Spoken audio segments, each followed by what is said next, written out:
This is The Space Shot, episode 343 for April 22nd, 2018. Storytelling in the Space Age, Part 2. I'm John Molnix. Yesterday, you heard the first part of my talk that I gave at the Cosmosphere this past Thursday. Today, you'll hear the rest of it.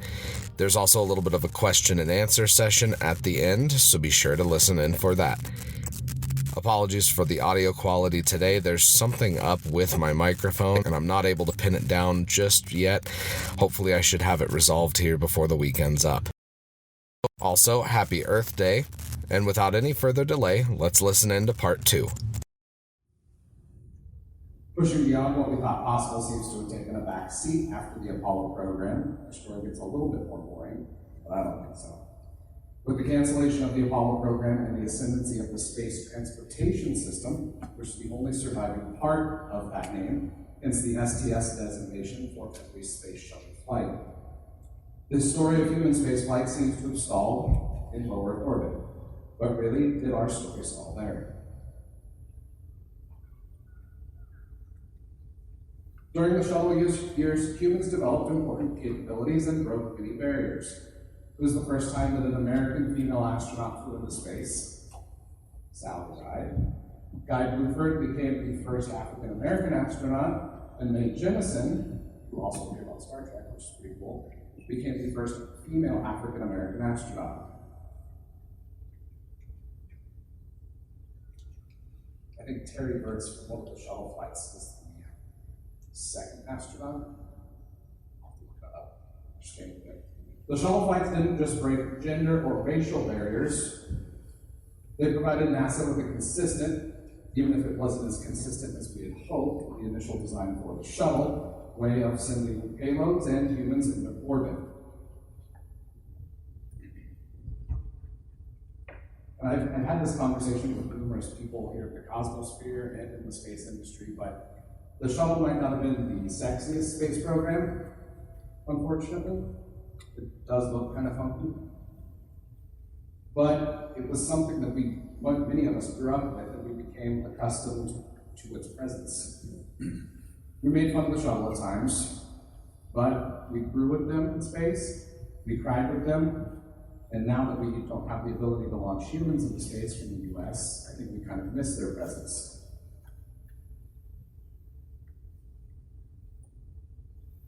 Let's listen to President Reagan here for just a moment, since this is part of the story of the shuttle.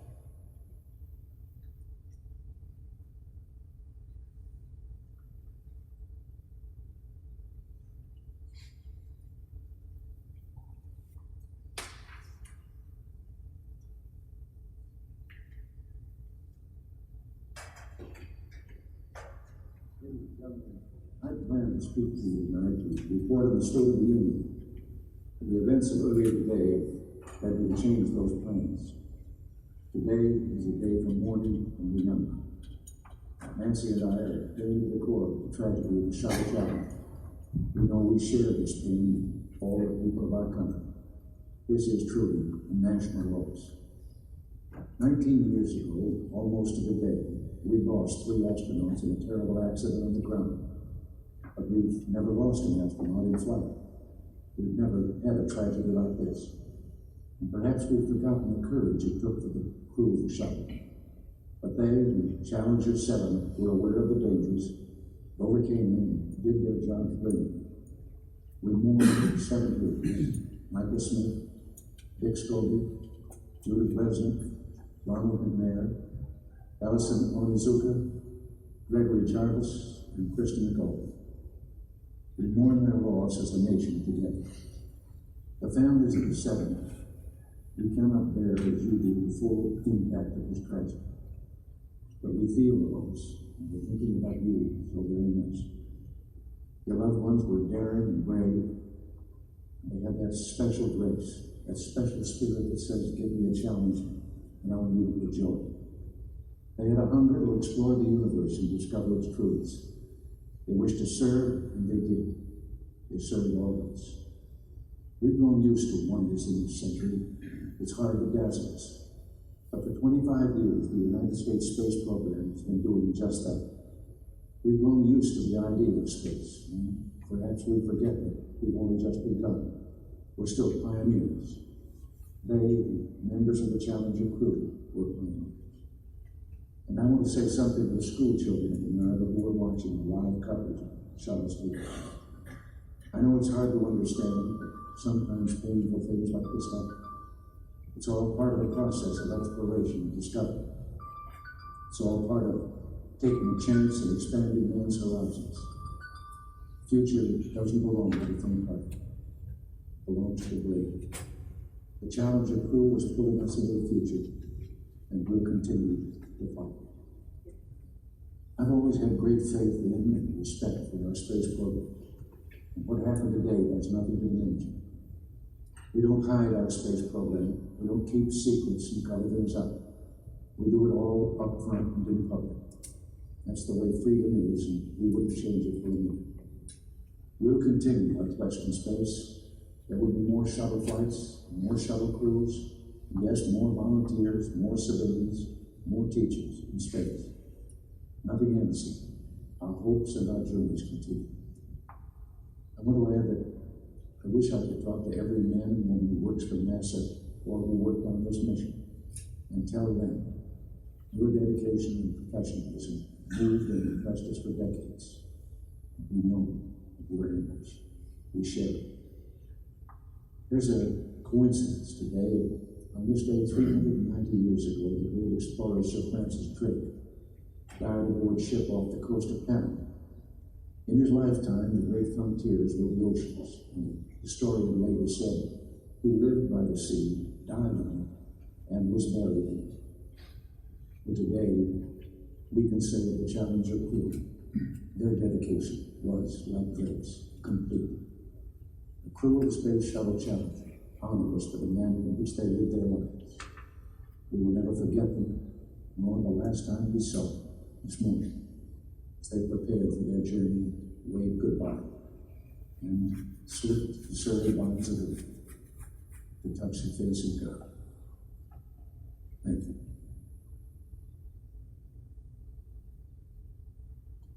The future doesn't belong to the faint-hearted. It belongs to the brave. The stories we remember and the ones that truly matter all have heroes that we look up to. We had a lot of heroes during the shuttle program. Some of them were easy to overlook. Musgrave, Candace, Crippen, Young, Apollo and Jimmy, the astronaut, thrown in there. Sullivan, Ride, Glenn, Bluford, Collins, Lucid, Bolden, Hadfield, and more that we don't have time to mention today. The setting of the human story of space exploration may have been stuck in low Earth orbit, but we're still pushing the boundaries. We're still pushing the boundaries of what's possible with robotic explorers as well.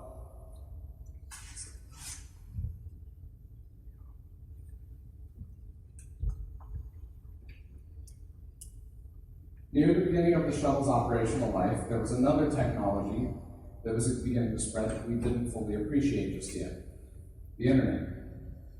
I'm not talking about the internet we take for granted today, which is pretty much ubiquitous, but the internet we actually had to dial up.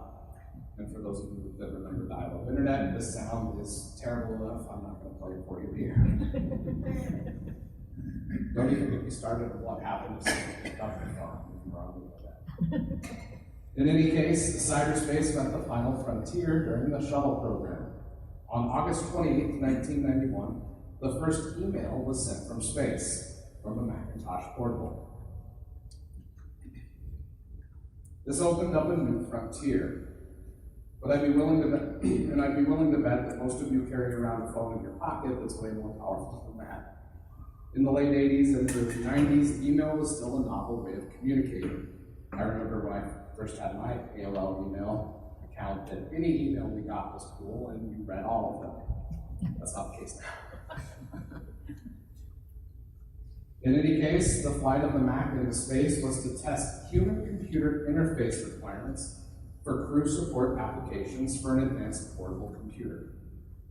These flights laid the foundation for how astronauts communicate the work that they're doing today. Older computers in space also have the very cool side effect of being able to eject an old-style floppy disk in zero-G. It's pretty cool.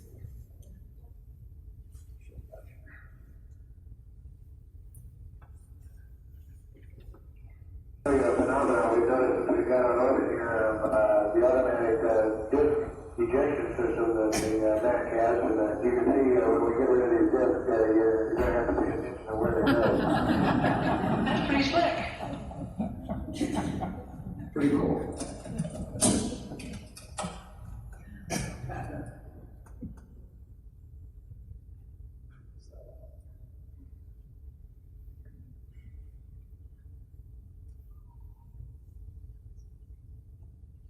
Laptops were used basically from that time up until the present day.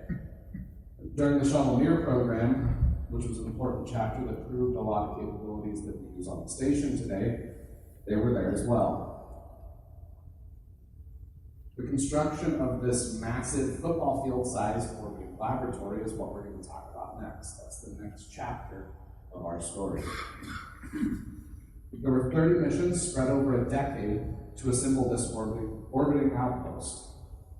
Modules were created by various agencies around the world, and they represented an unprecedented scientific and engineering collaboration.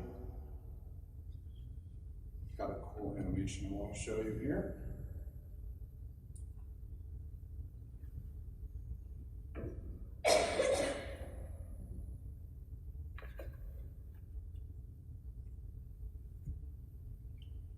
Since the station entered operation on November 2nd, 2000, we've had a permanent presence in space, continuously pushing the boundaries of space science and sharing experiences with those of us here on the ground.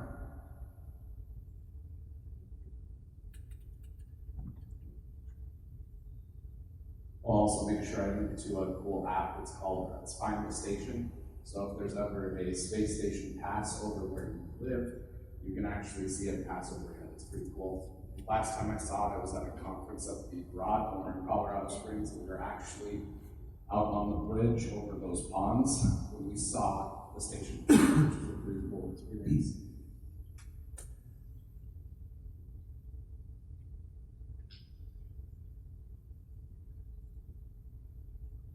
Eventually, real-time internet became available on the station. This allowed the astronauts to interact with us here on the ground, like I had said earlier. And that takes us to the next chapter of today's talk. So far, we've followed the golden thread of space and astronomy through early astrology to practical astronomy, then to strange new worlds with science fiction, into the Cold War with the space race, and finally with the shuttle.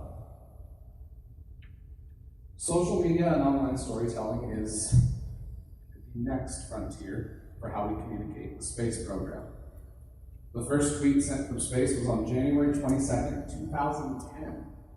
American astronaut TJ Kramer, or as he's known on Twitter, Astro_TJ, shared this now famous tweet.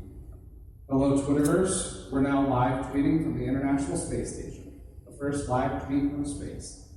More soon, send your questions.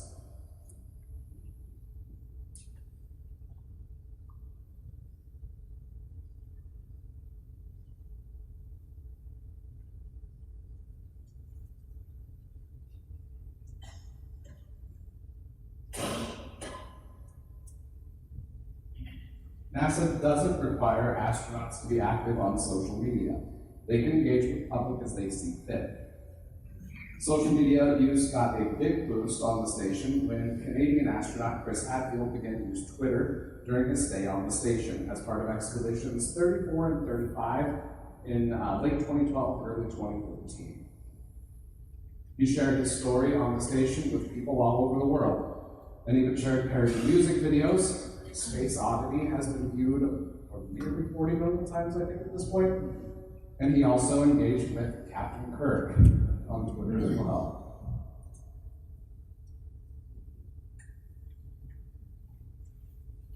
Various social media platforms have helped NASA and other space agencies communicate the wonders of more than just the human missions to the station. The Curiosity rover, as we saw just a few slides ago, has its own Twitter account.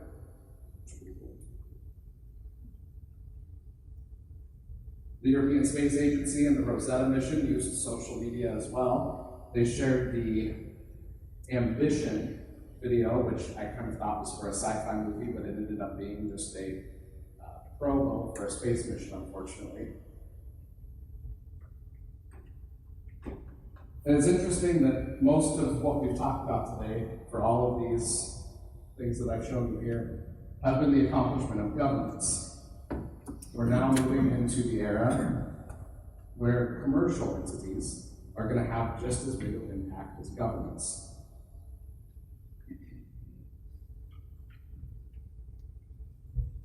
SpaceX, Blue Origin, and others are going to start launching their own missions. Right here is pictured of the Falcon 1, which was launched back in 2006 or 2007 for this flight. And now you look at what SpaceX is doing now, and things have gotten a little bit bigger, a little bit more powerful. And these companies are at different stages of development, and they're sharing social media and telling their stories in different ways. On one hand, you have Jeff Bezos, a bit more reserved than Elon Musk, but both of the companies are working to tell their own story. Yesterday, SpaceX launched the Transiting Exoplanet Survey Satellite, or TESS, and as we were driving out here for the talk, I actually was watching the live stream. I wasn't driving, but it was pretty cool to watch. There was tens of thousands of people who tuned in as well. I'm sure all of you probably have seen this already, Starman in the red Tesla Roadster. I think this is going to become as iconic of an image as like the Blue Marble or Earthrise, and it's definitely the most striking image, I think, of the last nearly 20 years.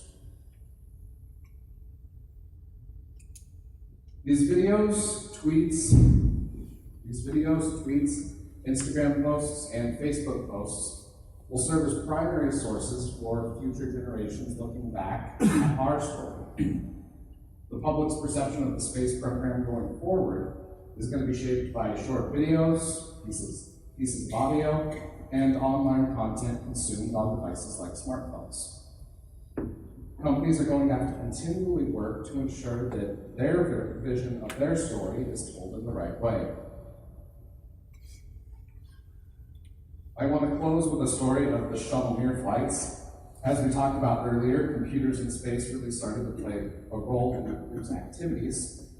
American astronaut Jerry Linenger, pictured right there, wrote a series of letters to his son during his time on Mir.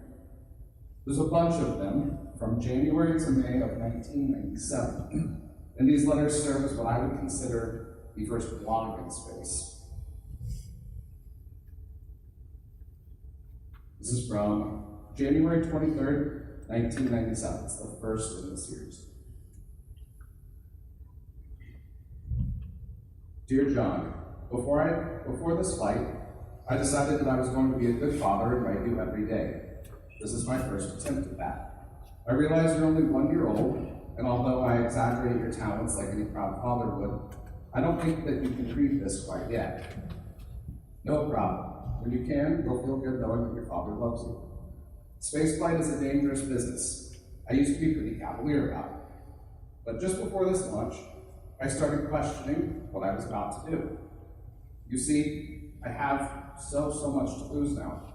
You and your mother. I always liked adventures.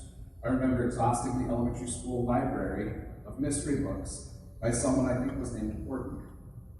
Trying to figure out the ending before the ending, anticipating, observing the situation, and trying to predict the outcome. Reading about people who were in unusual situations, and studying how they were challenged and how they responded. Anyway, the curiosity characteristic is what got me on the space station. But the basic trait of insatiable curiosity is what drove me through all of that. Space is a frontier, and I'm out here exploring. For 5 months.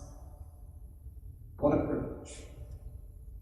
But I sure do miss you, and most of all I want to see you come stumbling around the corner, bellow out your big laugh when I give my surprise to see you look, and watch you stumble back out of the room to do the same to Mom in the other room. You know, although I'm up here floating above Earth, I'm still an Earthling. I feel the pain of separation, the pride of a father, and the loneliness of a husband away from his wife like an earthquake, and maybe even a bit more acute. Good night, my son. I'll be watching over you. The pain of separation, pride, and loneliness. Those are just some of the human emotions that are going to be part of the stories that we tell as we push out farther into space. Last week, I interviewed some of the scientists working on the effects of long-duration space flight on the human body, and it made me reconsider what I had for today's talk. It's not going to all be tough feelings, though. Imagine the delight of astronauts as they set foot on another world for the first time.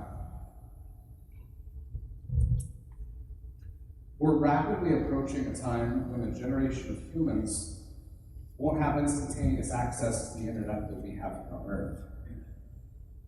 This goes back to the time scale that Seneca was talking about at the very beginning of today's talk. The time scale of discovery can span generations, but this time can also pose a unique challenge to crews as they spread away from Earth.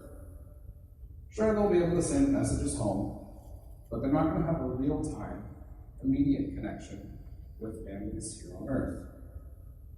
The immediacy of interacting with people will be limited to the people on their ship. However, they'll also be in a position to tell even more incredible stories than we thought possible here on Earth. They'll be able to share stories of discovery, triumph and tragedy, and love in ways that no other human can. And unique cultures and stories will spring from these first permanent settlements in other parts of the solar system. And I can't wait to hear those stories. Questions?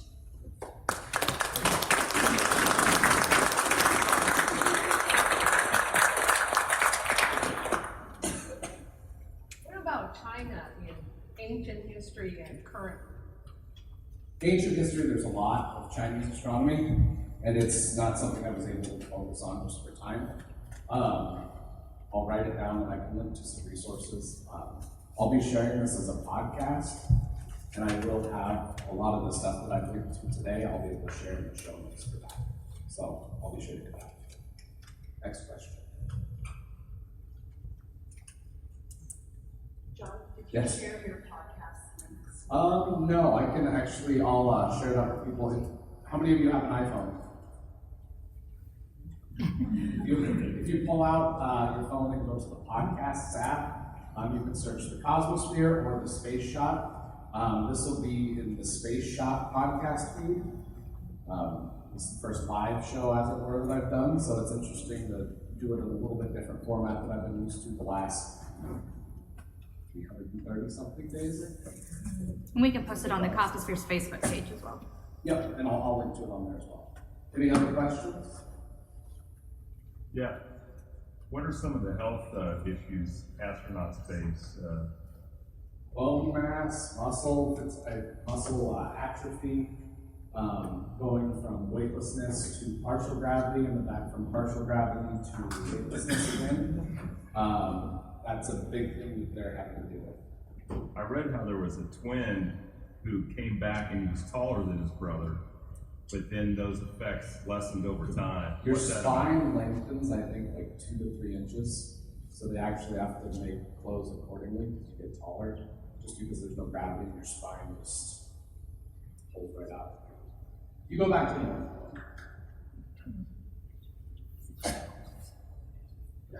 I don't know that everyone does know about the Tesla car with the driver. Sure. Would you give a little bit of background on that? Yeah, actually, I'll show a cool video.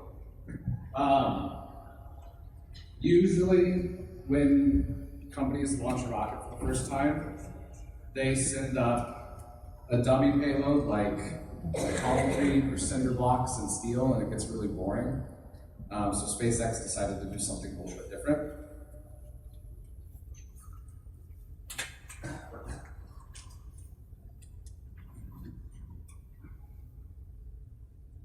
Give me 1 second here. I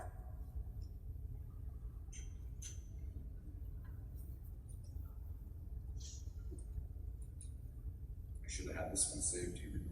It's this one.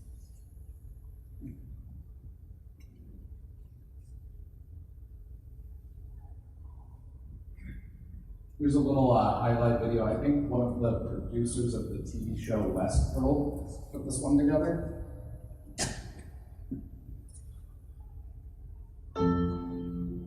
It's a god-awful small affair to the girl with the mousy hair, but her mommy is yelling no, and her daddy has told her to go, but her friend is nowhere to be seen.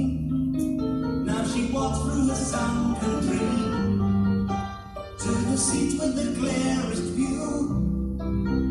And she's hooked to the silver screen, but the film is a sad and bore, for she's lived it 10 times or more. She could spit in the eyes of fools if they ask her to focus on the scene. Oh man, the films came and go. It's the TV show. Take a look. Oh man, God. Oh man, wonder if you'll ever know. He's on the message show. There's the life on Mars.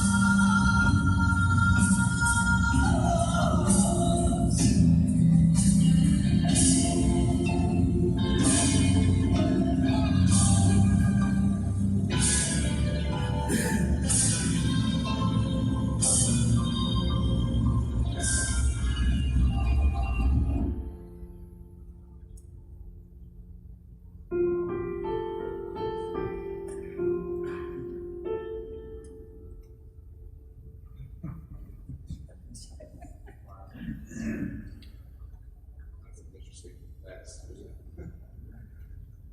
Any other questions? How's George back?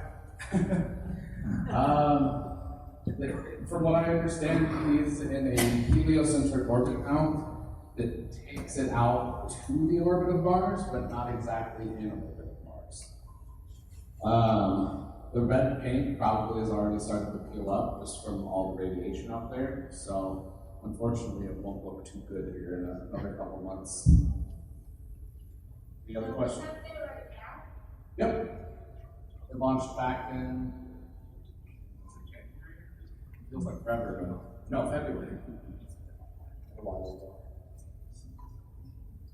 It's hard to keep track of all of the SpaceX launches, like there's already 8, I think, this year. Yesterday was the 8th mission, and they've landed something like 23 or 24 of their 50 first stage boosters. So, any other questions? Yeah. More a comment. We heard Steve Hawley, I guess last year before, how he learned as a college professor that he needed to explain what he had done in space because his students were so young that they really didn't have a realization of the space. And my wife is a science teacher, 8th grade. Okay. And because of testing ongoing this past week, she was able to show Apollo 13, and her students really didn't have a clue. They got interested, and it has become a conversation. How do you think your podcasts are helping to keep that awareness of where we're going? So social media, anybody with one of these can listen to a podcast. They could watch SpaceX on Twitter or Facebook. I'm on Facebook right now. It's a whole other topic. But anybody with a smartphone and an internet connection has access to educational resources. So it's democratized education that they might not otherwise get from anybody else. The Cosmosphere podcast and the Space Shot, at last check, there's listeners in nearly 50 countries, every state in the US, so there's quite a bit of reach for it. Any other questions? Thank you guys for being my guinea pig for the first 5 minutes.